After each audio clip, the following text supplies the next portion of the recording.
Hello, welcome to my channel Nomad's Land Studios. My name is Rebecca, and today I will be reading for you a selection of short stories and fairy tales by Hans Christian Andersen.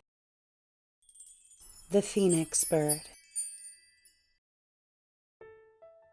Beneath the tree of knowledge, in the garden of paradise, stood a rose bush, and here, in the first rose, a bird was born. His plumage was beautiful, his song glorious, and his flight was like the flashing of light. But when Eve plucked the fruit of the tree of knowledge, and she and Adam were driven from paradise, a spark fell from the flaming sword of the angel into the nest of the bird and set it afire. The bird perished in the flames, but from the red egg in the nest there flew a new bird, the only one of its kind, the one solitary phoenix bird. The legend tells us how he lives in Arabia, and how every century he burns himself to death in his nest. But each time, a new phoenix, the only one in the world, flies out from the red egg. The bird darts about as swift as light, beautiful in color, glorious in song. When a mother sits beside her infant's cradle, he settles on the pillow and forms a glory with his wings about the head of the child. He flies through the room of contentment and brings sunshine into it, and he makes the violets on the humble cupboard smell sweet. But the phoenix is not a bird of Arabia alone. In the glimmer of the northern lights, he flies over the plains of Lapland and hops amid the yellow flowers in the short Greenland summer. Deep beneath the copper mountains of Falun, and in England's coal mines, he flies in the form of a powdered moth over the hymn book, resting in the hands of the pious miner. He floats down the sacred waters of the Ganges on a lotus leaf, and the eye of the Hindu maid brightens when she beholds him. Phoenix bird, don't you know him?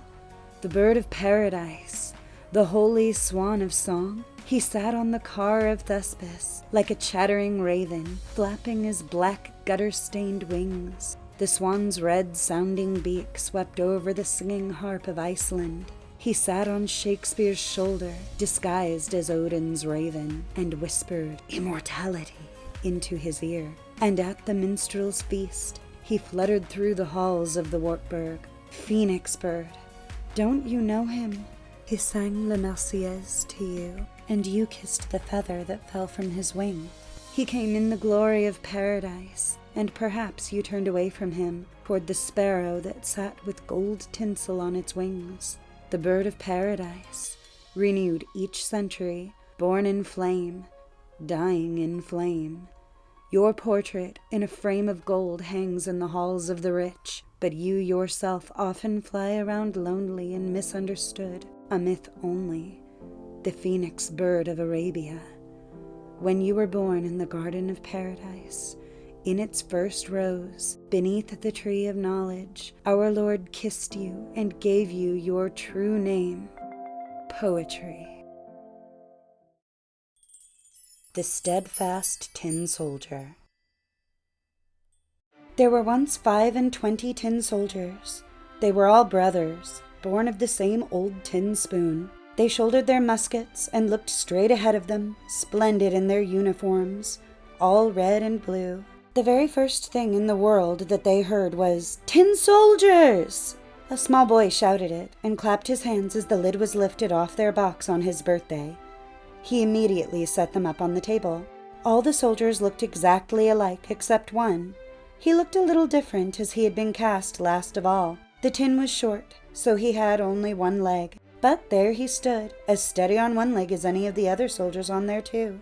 But just you see, he'll be the remarkable one. On the table with the soldiers were many other playthings, and one that no eye could miss was a marvelous castle of cardboard. It had little windows through which you could look right inside it, and in front of the castle were miniature trees around a little mirror supposed to represent a lake. The wax swans that swam on its surface were reflected in the mirror. All this was very pretty, but prettiest of all was the little lady who stood in the open doorway of the castle. Though she was a paper doll, she wore a dress of the fluffiest gauze. A tiny blue ribbon went over her shoulder for a scarf, and in the middle of it shone a spangle that was as big as her face. The little lady held out both her arms, as a ballet dancer does, and one leg was lifted so high behind her that the tin soldier couldn't see it at all, and he supposed she must have only one leg, as he did. "That would be a wife for me," he thought, "but maybe she's too grand. She lives in a castle. I have only a box, with 24 roommates to share it. That's no place for her, but I must try to make her acquaintance." Still, as stiff as when he stood at attention, he lay down on the table behind a snuff-box, where he could admire the dainty little dancer, who kept standing on one leg without ever losing her balance. When the evening came, the other tin soldiers were put away in their box, and the people of the house went to bed. Now the toys began to play among themselves at visits and battles and at giving balls. The tin soldiers rattled about in their box, for they wanted to play too, but they could not get the lid open. The nutcracker turned somersaults, and the slate pencils squeaked out jokes on the slate. The toys made such a noise that they woke up the canary bird, who made them a speech, all in verse. The only two who stayed still were the tin soldier and the little dancer. Without ever swerving from the tip of one toe, she held out her arms to him, and the tin soldier was just as steadfast on his one leg. Not once did he take his eyes off her. Then the clock struck 12, and clack! Up popped the lid of the snuff-box. But there was no snuff in it. No, out bounced a little black bogey, a jack-in-the-box. "Tin soldier," he said, "will you please keep your eyes to yourself?" The tin soldier pretended not to hear. The bogey said, "Just you wait till tomorrow." But when morning came and the children got up, the soldier was set on the window ledge, and whether the bogey did it, or there was a gust of wind, all of a sudden the window flew open, and the soldier pitched out headlong from the 3rd floor. He fell at breathtaking speed, and landed cap first, with his bayonet buried between the paving stones, and his one leg stuck straight in the air. The housemaid and the little boy ran down to look for him, and though they nearly stepped on the tin soldier, they walked right past him without seeing him. If the soldier had called, "Here I am," they would surely have found him, but he thought it contemptible to raise an uproar while he was wearing his uniform. Soon it began to rain. The drops fell faster and faster, until they came down by the bucketful. As soon as the rain let up, along came 2 young rapscallions. "Hi, look," one of them said. "There's a tin soldier. Let's send him sailing." They made a boat out of newspaper, put the tin soldier in the middle of it, and away he went down the gutter, with the 2 young rapscallions running beside him and clapping their hands. High heavens! How the waves splashed, and how fast the water ran down the gutter. Don't forget that it had just been raining by the bucketful. The paper boat pitched and tossed, and sometimes it whirled about so rapidly that it made the soldier's head spin. But he stood as steady as ever, never once flinching. He kept his eyes front and carried his gun shoulder high. Suddenly, the boat rushed under a long plank where the gutter was boarded over. It was as dark as the soldier's own box. "Where can I be going?" the soldier wondered. "This must be that black bogey's revenge. Ah, if only I had the little lady with me. It could be twice as dark here for all that I would care." Out popped a great water rat who lived under the gutter plank. "Have you a passport?" said the rat. "Hand it over." The soldier kept quiet and held his musket tighter. On rushed the boat, and the rat came right after it, gnashing his teeth as he called to the sticks and straws. "Halt him! Stop him! He didn't pay his toll! He hasn't shown his passport!" But the current ran stronger and stronger. The soldier could see daylight ahead where the board ended, but he also heard a roar that would frighten the bravest of us. "Hold on!" Right at the end of that gutter plank, the water poured into the great canal. It was as dangerous to him as a waterfall would be to us. He was so near it he could not possibly stop. The boat plunged into the whirlpool. The poor tin soldier stood as staunch as he could, and no one can say that he so much as blinked an eye. Thrice and again the boat spun around. It filled to the top and was bound to sink. The water was up to his neck, and still the boat went down deeper, deeper, deeper, and the paper got soft and limp. Then the water rushed over his head. He thought of the pretty little dancer whom he'd never see again, and in his ears rang an old, old song. "Farewell, farewell, O warrior brave, nobody can from death thee save." And now the paper boat broke beneath him, and the soldier sank right through. and just at that moment he was swallowed by a most enormous fish. My, how dark it was inside that fish. It was darker than under the gutter plank, and it was so cramped. But the tin soldier still was staunch. He lay there full length, soldier fashion, with musket to shoulder. Then the fish flopped and floundered in a most unaccountable way. Finally it was perfectly still, and after a while something struck through him like a flash of lightning. The tin soldier saw daylight again, and heard a voice say, "The tin soldier!" The fish had been caught, carried to market, bought, and brought to a kitchen, where the cook cut him open with her big knife. She picked the soldier up bodily between her 2 fingers and carried him off upstairs. Everyone wanted to see this remarkable traveler, who had traveled about in a fish's stomach, but the tin soldier took no pride in it. They put him on the table, and, lo and behold, what curious things can happen in this world. There he was, back in the same room as before. He saw the same children, the same toys were on the table, and there was the same fine castle with the pretty little dancer. She still balanced on one leg, with the other raised high. She too was steadfast. That touched the soldier so deeply that he would have cried tin tears, only soldiers never cry. He looked at her, and she looked at him, and never a word was said. Just as things were going so nicely for them, one of the little boys snatched up the tin soldier and threw him into the stove. He did it for no reason at all. That black bogey in the snuff box must have put him up to it. The tin soldier stood there dressed in flames. He felt a terrible heat, but whether it came from the flames or from his love he didn't know. He'd lost his splendid colors, maybe from his hard journey, maybe from grief. Nobody can say. He looked at the little lady, and she looked at him, and he felt himself melting, but still he stood steadfast, with his musket held trim on his shoulder. Then the door blew open. A puff of wind struck the dancer. She flew like a sliff, straight into the fire with the soldier, blazed up in a flash, and was gone. The tin soldier melted, all in a lump. The next day, when a servant took up the ashes, she found him in the shape of a little tin heart. But of the pretty dancer, nothing was left except her spangle, and it was burned as black as coal. The Little Match Girl. It was so terribly cold. Snow was falling, and it was almost dark. Evening came on, the last evening of the year. In the cold and gloom, a poor little girl, bareheaded and barefoot, was walking through the streets. Of course, when she had left her house, she'd had slippers on, but what good had they been? They were very big slippers, way too big for her, for they belonged to her mother. The little girl had lost them running across the road where 2 carriages had rattled by terribly fast.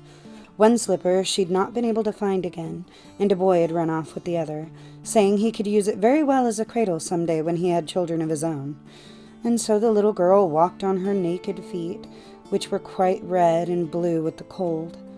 In an old apron she carried several packages of matches, and she held a long box of them in her hand. No one had bought any from her all day long, and no one had given her a cent. Shivering with cold and hunger, she crept along, a picture of misery, poor little girl. The snowflakes fell on her long fair hair, which hung in pretty curls over her neck. In all the windows, lights were shining, and there was a wonderful smell of roast goose, for it was New Year's Eve. Yes, she thought of that. In a corner formed by 2 houses, one of which projected farther out into the street than the other, she sat down and drew up her little feet under her. She was getting colder and colder, but did not dare to go home, for she had sold no matches, nor earned a single cent, and her father would surely beat her. Besides, it was cold at home, for they had nothing over them but a roof through which the wind whistled, even though the biggest cracks had been stuffed with straw and rags. Her hands were almost dead with cold. Oh, how much one little match might warm her! If she could only take one from the box and rub it against the wall and warm her hands. She drew one out. Ratch! How it sputtered and burned! It made a warm, bright flame, like a little candle, as she held her hands over it, but it gave a strange light. It really seemed to the little girl as if she were sitting before a great iron stove with shining brass knobs and a brass cover. How wonderfully the fire burned! How comfortable it was! The youngster stretched out her feet to warm them, too. Then the little flame went out, the stove vanished, and she had only the remains of the burnt match in her hand. She struck another match against the wall. It burned brightly, and when the light fell upon the wall, it became transparent like a thin veil, and she could see through it into a room. On the table a snow-white cloth was spread, and on it stood a shining dinner service. The roast goose steamed gloriously, stuffed with apples and prunes. And what was still better, the goose jumped down from the dish and waddled along the floor with a knife and fork in its breast, right over to the little girl. Then the match went out, and she could see only the thick, cold wall.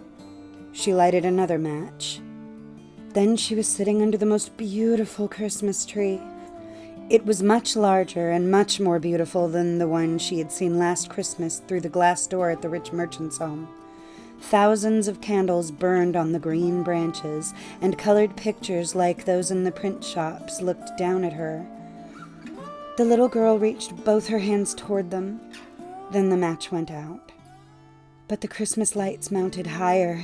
She saw them now as bright as stars in the sky. One of them fell down, forming a long line of fire. Now someone is dying, thought the little girl, for her old grandmother, the only person who had ever loved her and who was now dead, had told her that when a star fell down, a soul went up to God. She rubbed another match against the wall. It became bright again, and in the glow the old grandmother stood clear and shining, kind and lovely. "Grandmother!" cried the child. "Oh, take me with you. I know you will disappear when the match is burned out. You will vanish like the warm stove, the wonderful roast goose, and the beautiful big Christmas tree." And she quickly struck the whole bundle of matches, for she wished to keep her grandmother with her. And the matches burned with such a glow that it became brighter than daylight. Grandmother had never been so grand and beautiful. She took the little girl in her arms, and both of them flew in brightness and joy above earth, very, very high. And up there was neither cold, nor hunger, nor fear. They were with God. But in the corner, leaning against the wall, sat the little girl with red cheeks and smiling mouth, frozen to death on the last evening of the old year. The New Year's sun rose upon a little pathetic figure. The child sat there, stiff and cold, holding the matches, of which one bundle was almost burned. She wanted to warm herself, people said. No one imagined what beautiful things she had seen, and how happily she had gone with her old grandmother into the bright new year.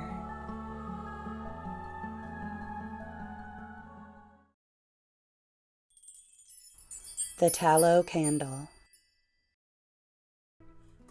There was a sputtering and sizzling as the flames played under the pan. This was the tallow candle's cradle, and out of the warm cradle slipped the candle, perfectly shaped, all of a piece, shiny white and slender. It was formed in a way that made everyone who laid eyes on it believe that it must promise a bright and glorious future. Indeed, it was destined to keep that promise and fulfill their expectations. The sheep, a pretty little sheep, was the candle's mother, and the melting pot was its father. From its mother, it had inherited its dazzlingly white body and an intuitive understanding of life. But from its father, it had acquired the desire for the blazing fire that would eventually reach its very core and shine the light for it in life. That is how it had been made and how it cast itself, with the best and brightest of hopes into life. Here it met an amazing number of fellow creatures with whom it had dealings, since it desired to get to know life and thus perhaps find the most suitable niche for itself. But the candle saw the world in too benevolent a light, while the world only cared about itself, and not about the tallow candle at all. The world was unable to understand the true nature of the candle, so it tried to use it to its own advantage and handled the candle improperly. Black fingers made bigger and bigger spots on the white color of innocence, which little by little totally disappeared, to be covered with the filth of an outside world that had been far too harsh and come much closer than the candle could bear, since it had been unable to distinguish between the pure and the impure. But deep inside, it was still innocent and unspoiled. That is when the false friends realized that they could not reach its innermost part. In anger, they threw away the candle, considering it a useless thing. The outer black layer kept away everybody good. They were afraid of becoming contaminated by the black color, of getting spots on themselves, so they kept a distance. Now the poor tallow candle was lonely, abandoned, and at its wit's end. It felt cast off by what was good and discovered that it had been nothing but a blind tool used to advance what was bad. It felt so terribly sad because it had lived its life without purpose. Perhaps it had even tarnished some good things by its presence. It could not grasp why and to what end it had been created, why it was put on this earth where it might destroy itself and even others. More and more, increasingly deeply, it pondered the situation. But the more it thought, the greater its despondency, since it could not find anything good at all, no real meaning for itself, or see the purpose it had been given at birth. It was as if the black layer had also thrown a veil over its eyes. That was when it met a small flame, a tinderbox.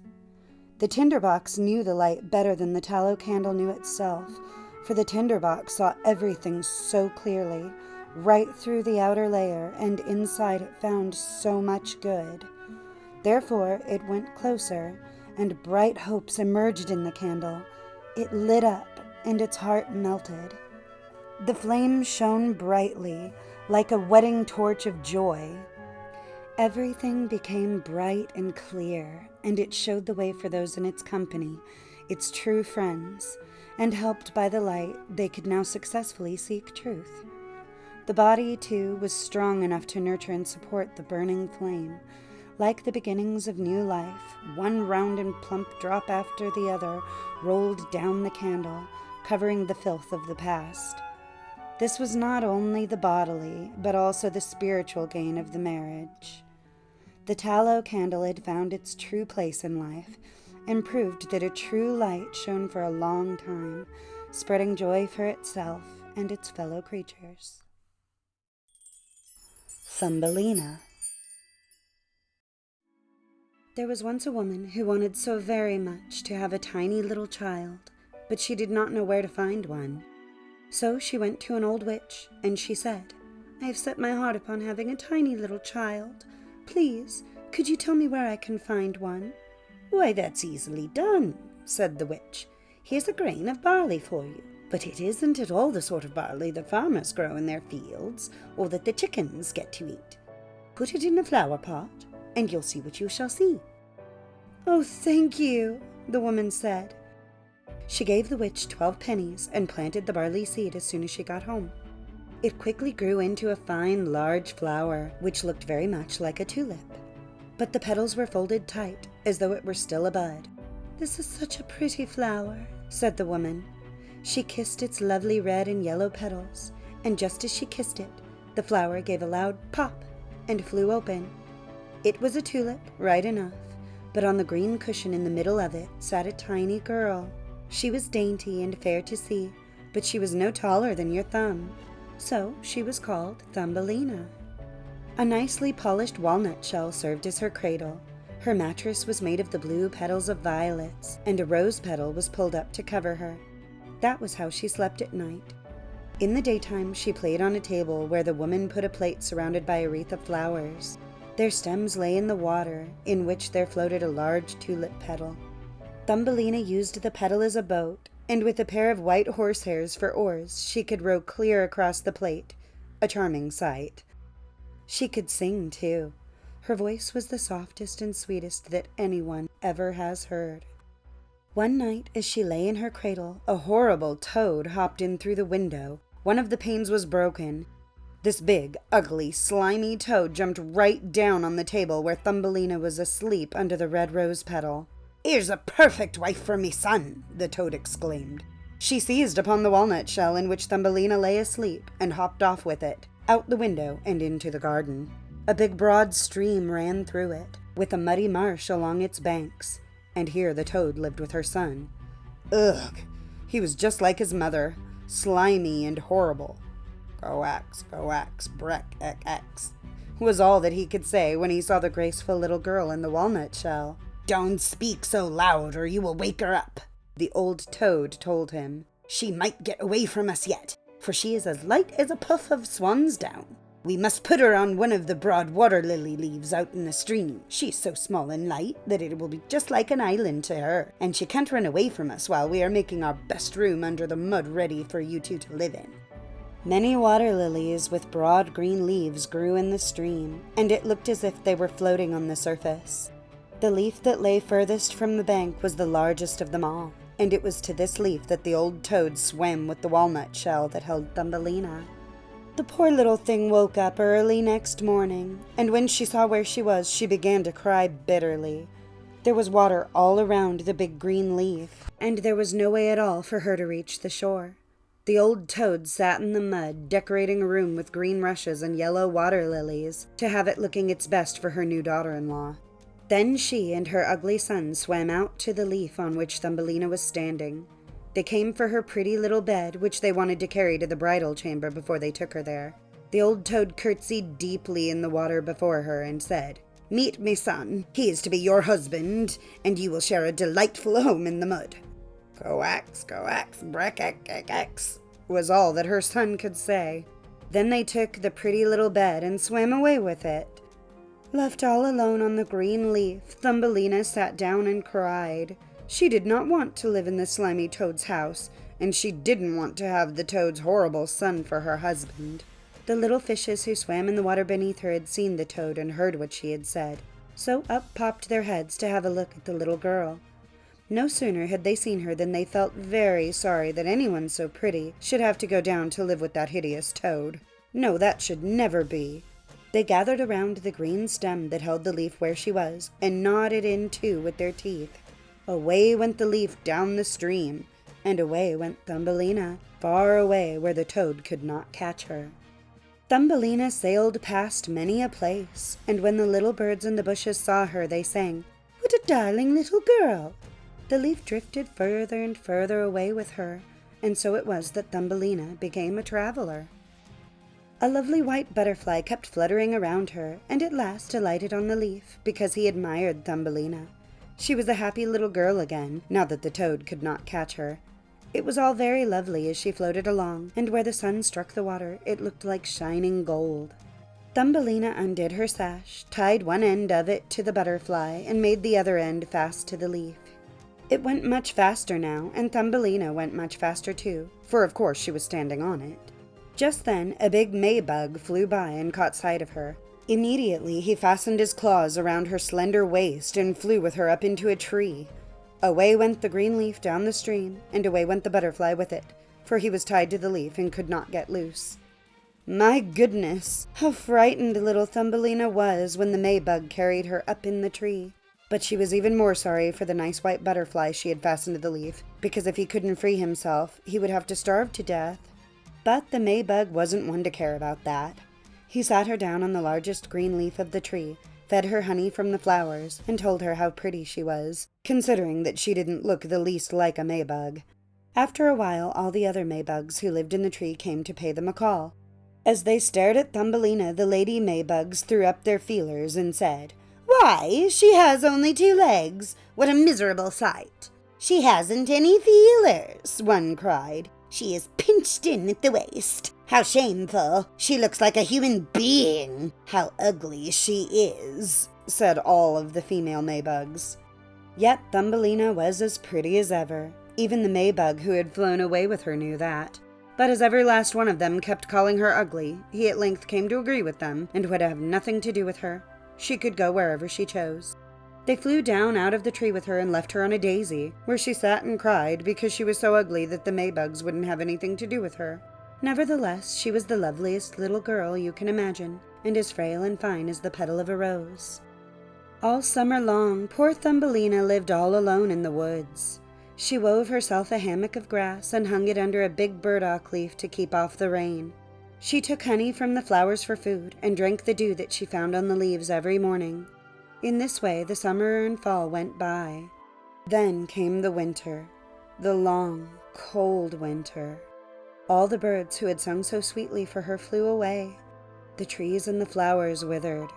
The big burdock leaf under which she had lived shriveled up until nothing was left of it but a dry yellow stalk.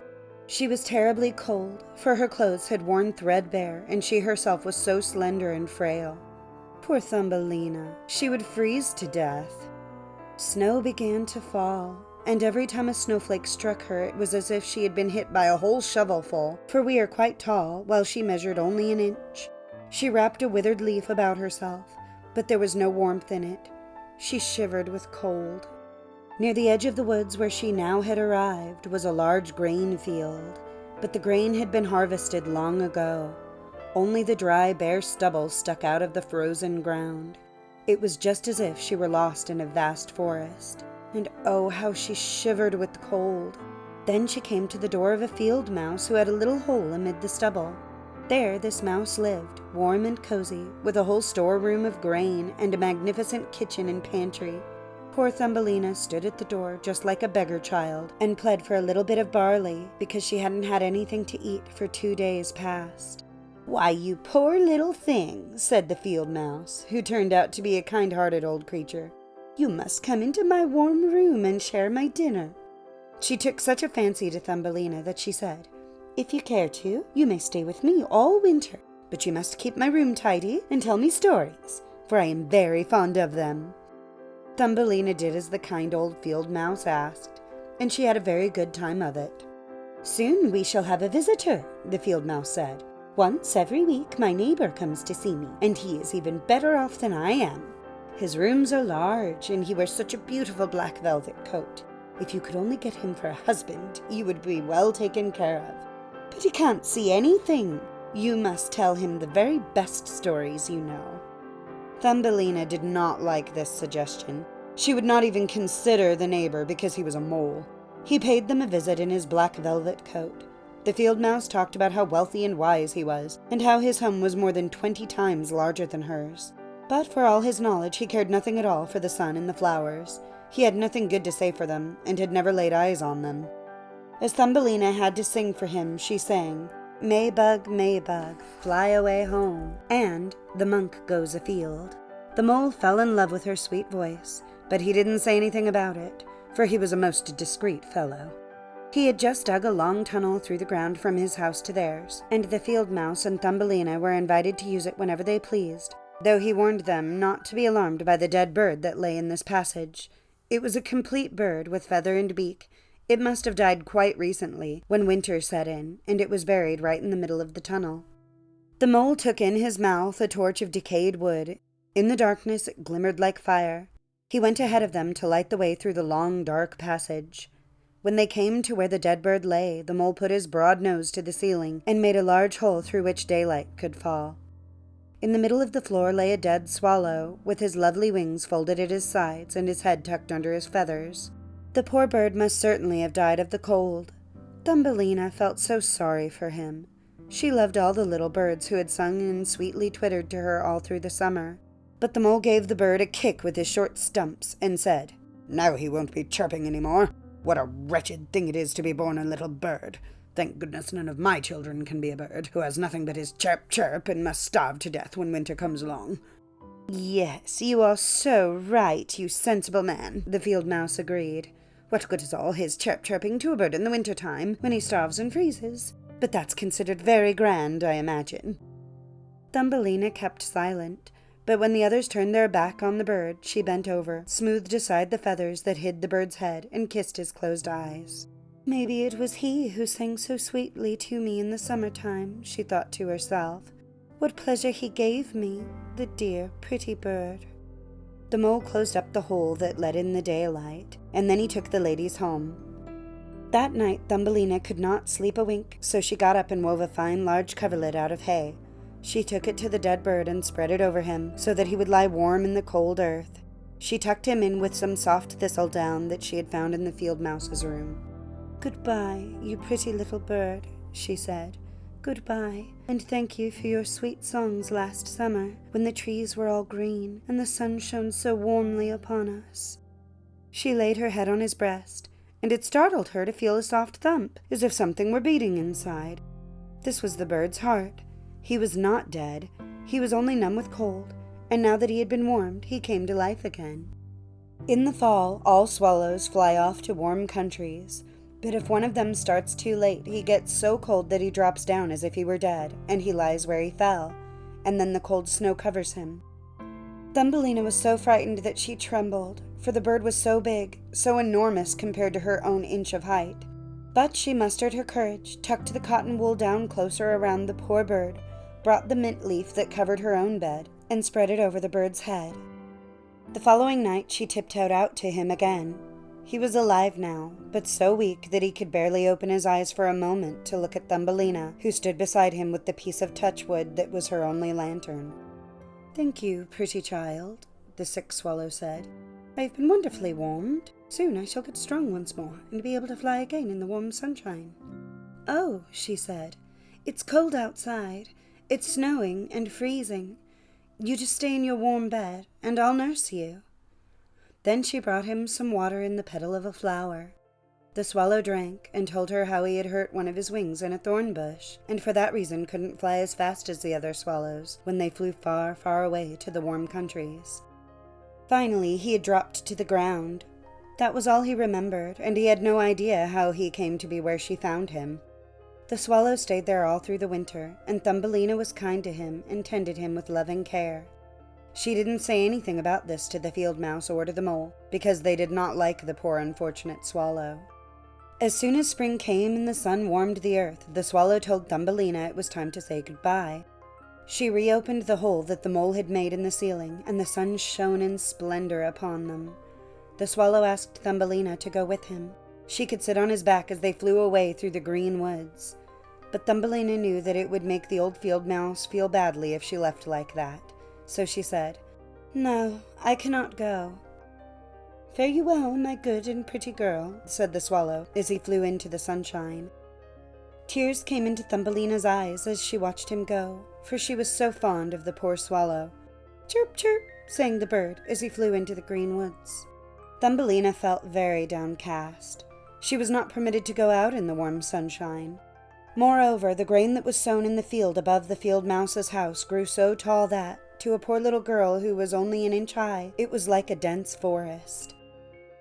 "You must work on your trousseau this summer," the field mouse said, for their neighbor, that loathsome mole in his black velvet coat, had proposed to her. "You must have both woolens and linens, both bedding and wardrobe when you become the mole's wife." Thumbelina had to turn the spindle, and the field mouse hired 4 spiders to spin and weave for her day and night.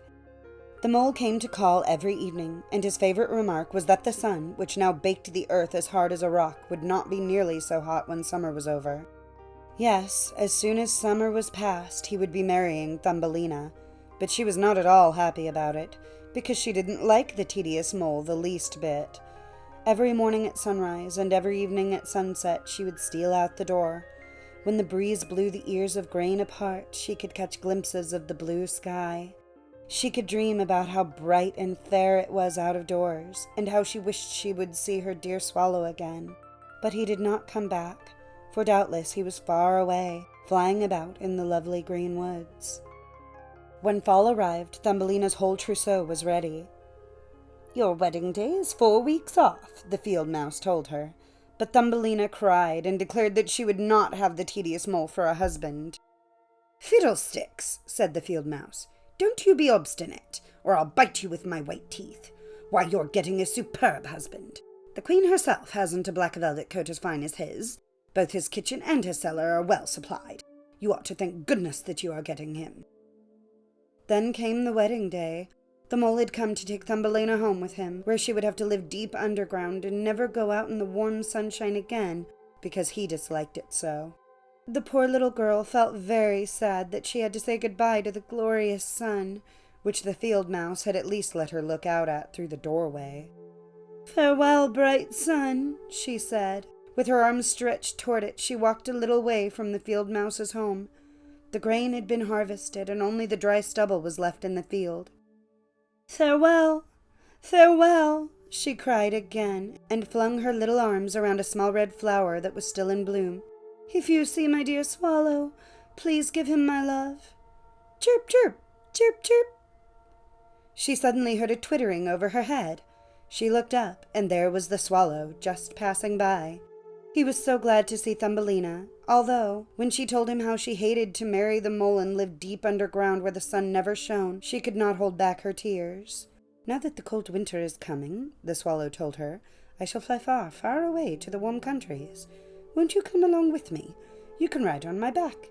Just tie yourself on with your sash, and away we'll fly, far from the ugly mole and his dark hole, far, far away over the mountains to the warm countries, where the sun shines so much fairer than here, to where it is always summer, and there are always flowers. Please fly away with me, dear little Thumbelina, you who saved my life when I lay frozen in a dark hole in the earth." "Yes, I will go with you," said Thumbelina. She sat on his back, put her feet on his outstretched wings, and fastened her sash to one of his strongest feathers.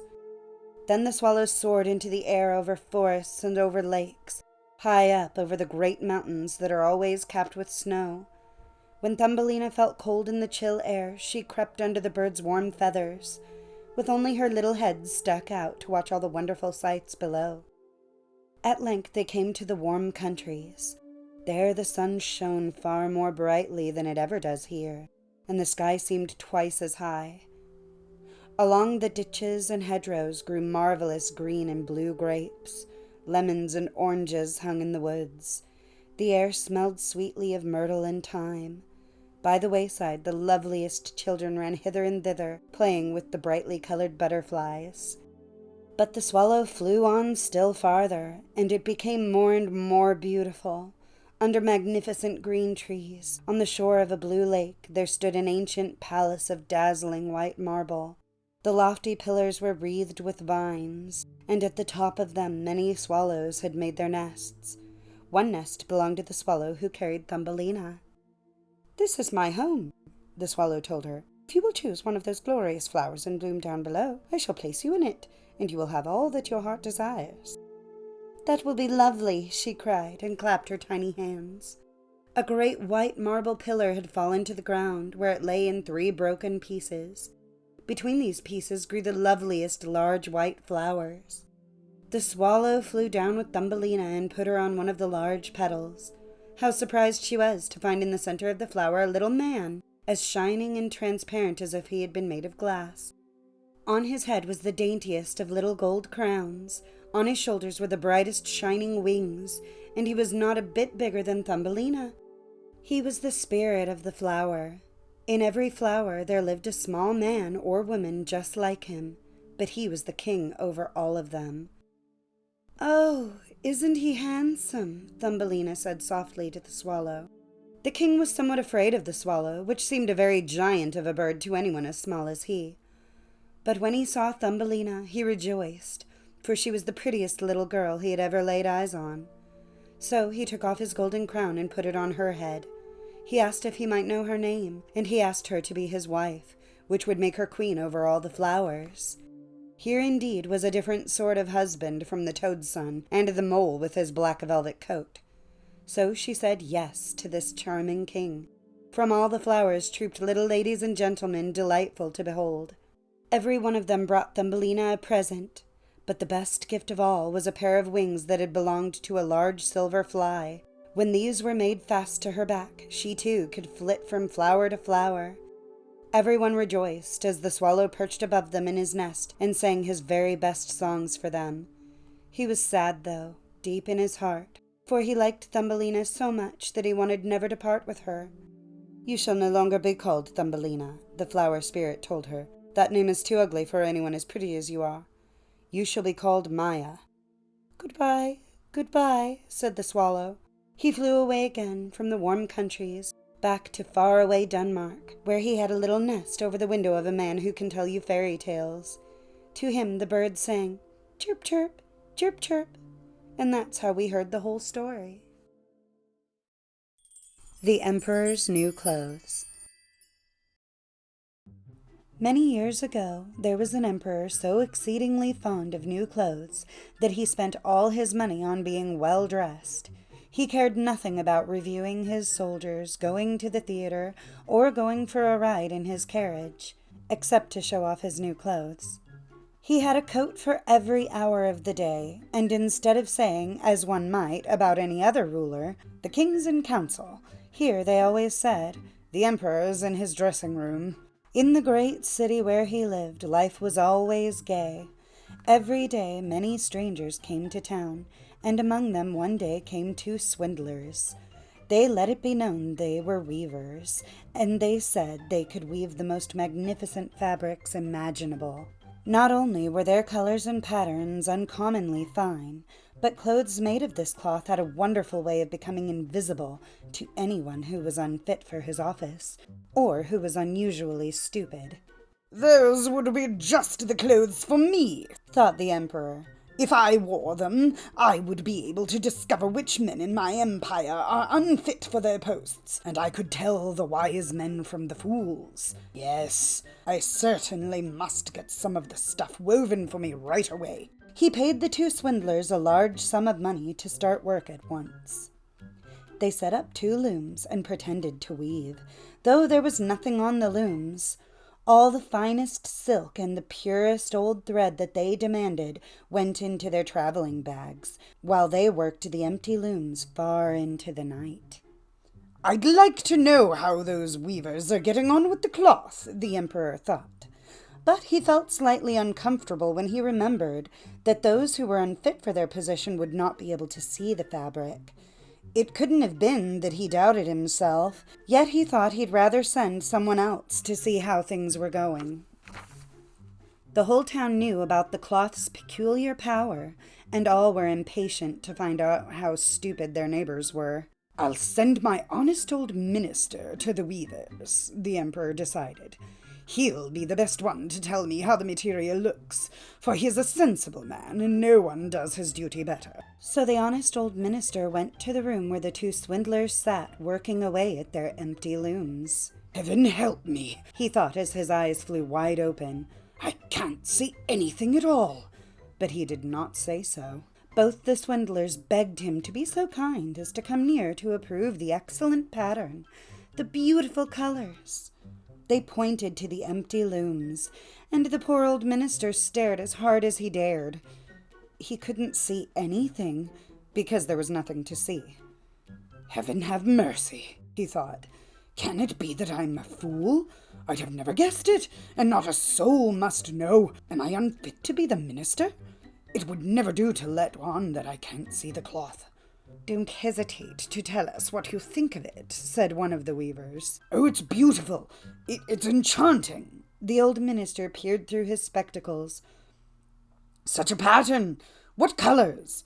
I'll be sure to tell the emperor how delighted I am with it." "We're pleased to hear that," the swindlers said. They proceeded to name all the colors and to explain the intricate pattern. The old minister paid the closest attention so that he could tell it all to the emperor. And so he did. The swindlers at once asked for more money, more silk and gold thread, to get on with the weaving. But it all went into their pockets. Not a thread went into the looms, though they worked at their weaving as hard as ever. The emperor presently sent another trustworthy official to see how the work progressed, and how soon it would be ready. The same thing happened to him that had happened to the minister. He looked and he looked, but as there was nothing to see in the looms, he couldn't see anything. "Isn't it a beautiful piece of goods?" the swindlers asked him, as they displayed and described their imaginary pattern. "I know I'm not stupid," the man thought, "so it must be that I'm unworthy of my good office. That's strange. I mustn't let anyone find it out, though." So he praised the material he did not see. He declared he was delighted with the beautiful colors and the exquisite pattern. To the emperor he said, "It held me spellbound." All the town was talking of this splendid cloth, and the emperor wanted to see it for himself while it was still in the looms. Attended by a band of chosen men, among whom were his 2 old trusted officials, the ones who had been to the weavers, he set out to see the 2 swindlers. He found them weaving with might and main, but without a thread in their looms. "Magnificent," said the 2 duped officials. "Just look, your majesty, what colors! What a design!" They pointed to the empty looms, each supposing that the others could see the stuff. "What's this?" thought the emperor. "I can't see anything! This is terrible! Am I a fool? Am I unfit to be the emperor? What a thing to happen to me, of all people!" "Oh, it's very pretty," he said. "It has my highest approval." And he nodded approbation at the empty loom. Nothing could make him say that he couldn't see anything. His whole retinue stared and stared. One saw no more than another, but they all joined the emperor in exclaiming, "Oh, it's very pretty!" And they advised him to wear clothes made of this wonderful cloth, especially for the great procession he was soon to lead. "Magnificent! Excellent! Unsurpassed!" were bandied from mouth to mouth, and everyone did his best to seem well pleased. The emperor gave each of the swindlers a cross to wear in his buttonhole, and the title of Sir Weaver. Before the procession, the swindlers sat up all night and burned more than 6 candles to show how busy they were finishing the emperor's new clothes. They pretended to take the cloth off the loom. They made cuts in the air with huge scissors, and at last they said, "Now the emperor's new clothes are ready for him." Then the emperor himself came with his noblest noblemen, and the swindlers each raised an arm as if they were holding something. They said, "These are the trousers, here's the coat, and this is the mantle," naming each garment. "All of them are as light as a spider web. One would almost think he had nothing on, but that's what makes them so fine." "Exactly," all the noblemen agreed, though they could see nothing, for there was nothing to see. "If your imperial majesty will condescend to take your clothes off," said the swindlers, "we will help you on with your new ones here in front of the long mirror." The emperor undressed, and the swindlers pretended to put his new clothes on him, one garment after another. They took him around the waist and seemed to be fastening something. That was his train, as the emperor turned round and round before the looking-glass. "How well your majesty's new clothes look! Aren't they becoming?" he heard on all sides. "That pattern so perfect! Those colors so suitable! It is a magnificent outfit!" Then the Minister of Public Processions announced, "Your Majesty's canopy is waiting outside." "Well, I'm supposed to be ready," the emperor said, and turned again for one last look in the mirror. "It is a remarkable fit, isn't it?" He seemed to regard his costume with the greatest interest. The noblemen who were to carry his train stooped low and reached for the floor as if they were picking up his mantle. Then they pretended to lift and hold it high. They didn't dare admit they had nothing to hold. So off went the emperor in procession under his splendid canopy. Everyone in the streets and the windows said, "Oh, how fine are the emperor's new clothes! Don't they fit him to perfection? And see his long train!"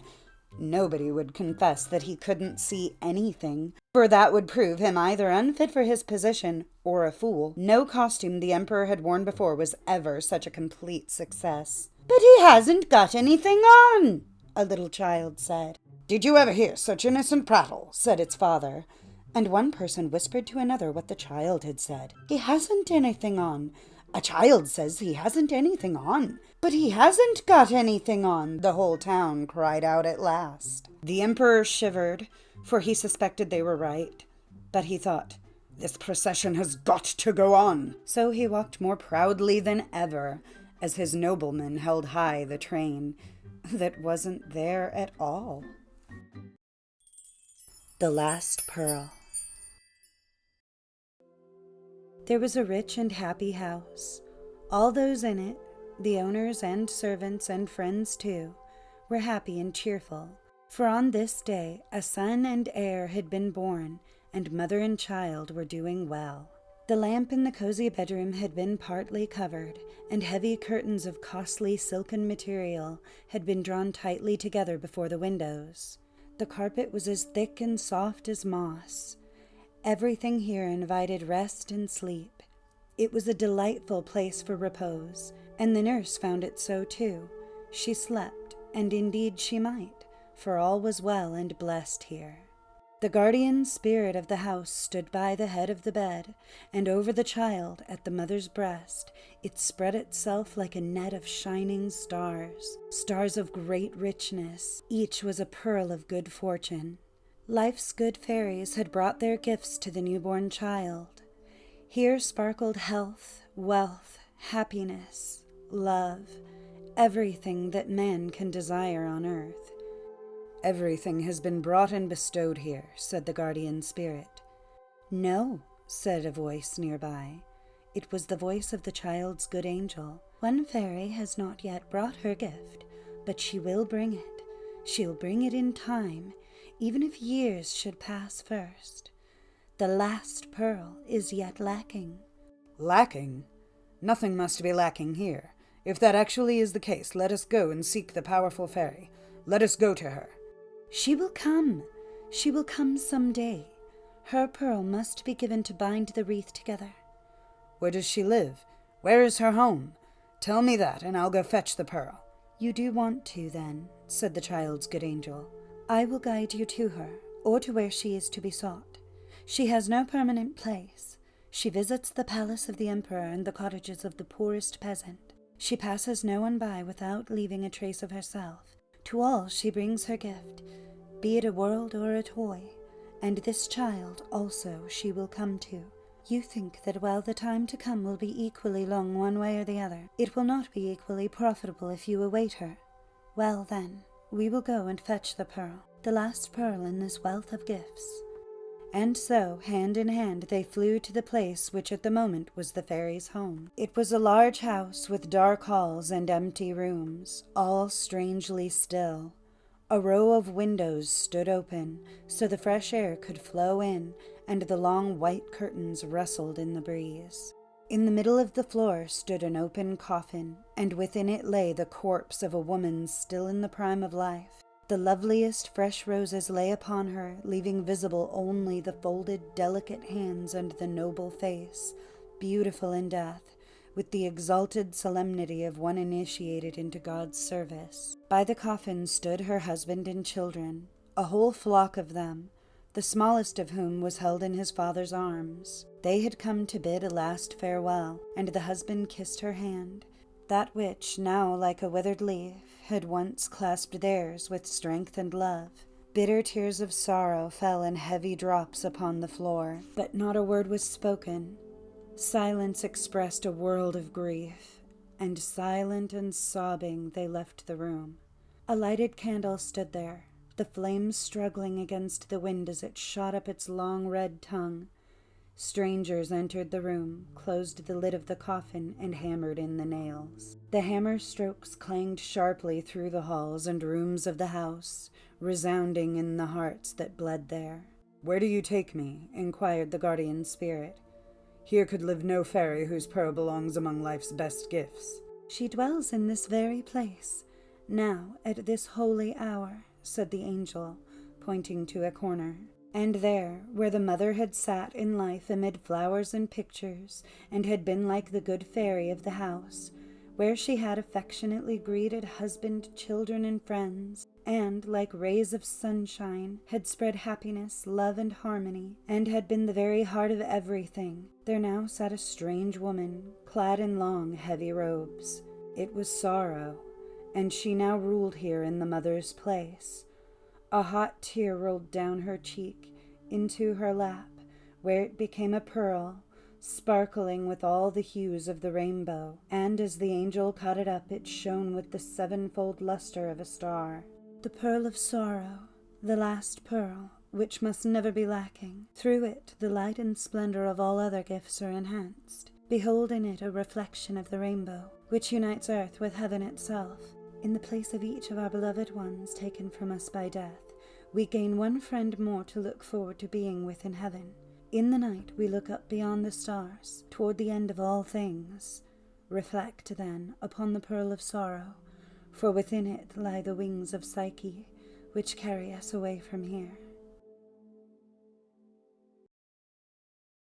The Princess and the Pea. Once there was a prince who wanted to marry a princess. Only a real one would do. So he traveled through all the world to find her, and everywhere things went wrong. There were princesses aplenty, but how was he to know whether they were real princesses? There was something not quite right about them all. So he came home again and was unhappy, because he did so want to have a real princess. One evening a terrible storm blew up. It lightened and thundered and rained. It was really frightful. In the midst of it all came a knocking at the town gate. The old king went to open it. Who should be standing outside but a princess? And what a sight she was in all that rain and wind. Water streamed from her hair down her clothes into her shoes and ran out at the heels. Yet she claimed to be a real princess. "We'll soon find that out," the old queen thought to herself. Without saying a word about it, she went to the bedchamber, stripped back the bedclothes, and put just one pea in the bottom of the bed. Then she took 20 mattresses and piled them on the pea. Then she took 20 eiderdown feather beds and piled them on the mattresses. Up on top of all these, the princess was to spend the night. In the morning they asked her, "Did you sleep well?" "Oh," said the princess, "no, I scarcely slept at all. Heaven knows what's in that bed. I lay on something so hard that I'm black and blue all over. It was simply terrible." They could see that she was a real princess, and no question about it. Now that she had felt one pea all the way through 20 mattresses and 20 more feather beds, nobody but a princess could be so delicate. So the prince made haste to marry her, because he knew he had found a real princess. As for the pea, they put it in the museum. There it's still to be seen, unless somebody has taken it. There, that's a true story. Thank you for watching. I hope you enjoyed my video. If you did, please don't forget to like, subscribe, share, and leave a comment if you haven't already. I post every week on Tuesdays and Fridays. Stay safe, and I will see you next time. Bye.